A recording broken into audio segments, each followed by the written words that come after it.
Hello friends, आप सभी का स्वागत है डे 13 में, जिसमें हम विचार नियम power of happy thoughts the book by Sirshree, इस बुक के माध्यम से हम हमारे जीवन में अट्रैक्शन और मैनिफेस्टेशन को कैसे समझे और उसे अप्लाई करें, इसको हम बुक रीडिंग के माध्यम से समझ रहे हैं। तो हम डे 13 की शुरुआत करने जा रहे हैं और डे 13 में मन को शुद्ध करके विचारों का संपूर्ण लाभ कैसे ले, इस विषय को हम समझेंगे।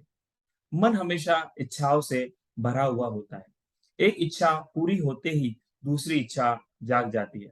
जिस इंसान ने नई साइकिल खरीदी है, दूसरे दिन अगर कोई उससे पूछे क्या तुम्हारी और कोई इच्छा है, तो वह कहेगा हाँ, अभी तो स्कूटर भी खरीदना है। इसका अर्थ है पहली इच्छा पूरी होने के कुछ समय बाद दूसरी इच्छा आ चुकी है। दूसरी इच्छा आते ही पहली इच्छा पूर्ण होने की खुशी खत्म हो जाती है। पहली इच्छा पूरी होने और दूसरी इच्छा का आना, इन दोनों के बीच जो अंतराल था, उतने समय ही आपको खुशी रही। फिर अगली इच्छा के जागृत होते ही उसके पूरी न होने का सूक्ष्म मलाल शुरू हो जाता है।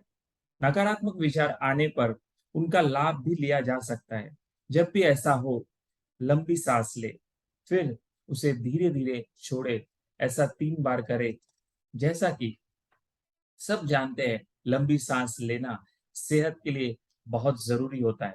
इस तरह नकारात्मक विचार आए तो लंबी सांस लेकर उसका लाभ ले। आगे हमें नकारात्मक और सकारात्मक दोनों विचारों से उठकर महाजीवन यानी कि निर्विचार की ओर जाना है। सफलता असफलता, स्वर्ग नर्क, अपमान सम्मान के परे जाना है।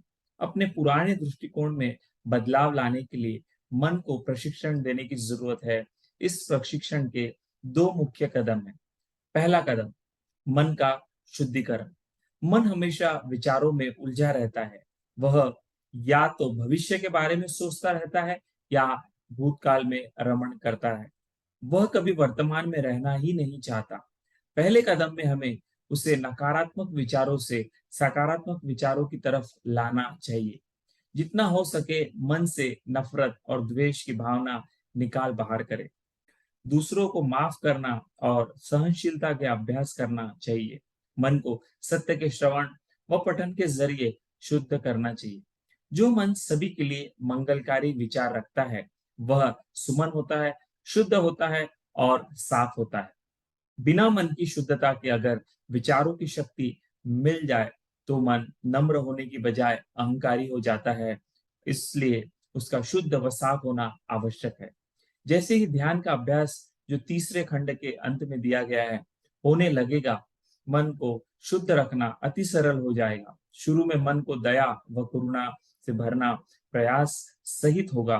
दुनिया के हर मजहब, हर धर्म में मन की शुद्धता को महत्व दिया गया है। यम नियम, पंचशील, भाईचारा, बंदगी, प्रार्थनाएं मन को शांत व शुद्ध रखने के लिए बनाए गए हैं। इन नियमों का हमेशा पालन करें। दूसरा कदम, मन का मालिक बनना। इस कदम में आप मन को नियंत्रित करते हैं, लेकिन जोर जबरदस्ती से नहीं, बल्कि संयम और समझ से। देखा जाए तो आजकल अधिकतर ध्यान जबरदस्ती से ही किया जाता है। ध्यान में जाते वक्त शांत व आराम से जाना चाहिए, यह सोचकर कि मैं कुछ नहीं जानता, मैं देखता हूं इस बार क्या अनुभव आते हैं। इस बार क्या होता है, आपको पुराने अनुभव हटाकर आगे जाना है, वरना मन हमेशा पुरानी बातों को ही थामे रखता है। बिना तुलना किए विचारों को देखना सीखे। शांत और शीतल शरीर इसमें आपकी सहायता कर सकता है। विचारों की समझ आपको उनका मालिक बनाए रखती है।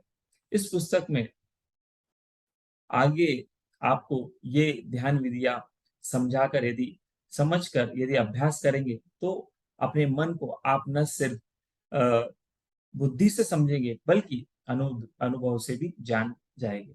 अगर मेडिटेशन करते करते कोई काम आपको याद आ जाए और आप उन्हीं विचारों में उलझ जाए, तो समझ जाए कि मन आपका मालिक हो गया है। इसलिए आपको हमेशा याद रखना है कि आप ध्यान कर रहे हैं। दरअसल आप जिन विचारों को भगाने की कोशिश कर रहे हैं, असल में वही आपकी मदद कर रहे हैं। वही तो आपको बताते हैं कि आप एकाग्रचित्त नहीं हो रहे हैं। पूरे होशो हवास में नहीं है। विचार ही तो इशारा कर रहे हैं कि आपका मन कहीं और है। इस कदम से हम विचारों को निमित्त बनाना सीख जाते हैं। उसके बाद मन हमेशा अच्छे, प्रशिक्षित, आज्ञाकारी नौकर की तरह व्यवहार करेगा, नमन हो जाएगा। आगे समझे कि आप विचारों की प्रोग्रामिंग बदलने का तरीका व प्रशिक्षण कैसे प्राप्त कर सकते हैं। तो ये डे नंबर 13 था। डे नंबर 14 में हम किस तरह से हम हमारे विचारों के माध्यम से हमारे मन को प्रोग्राम कर सकते हैं, ये जानेंगे। मिलते हैं नेक्स्ट वीडियो में, डे नंबर 14 में।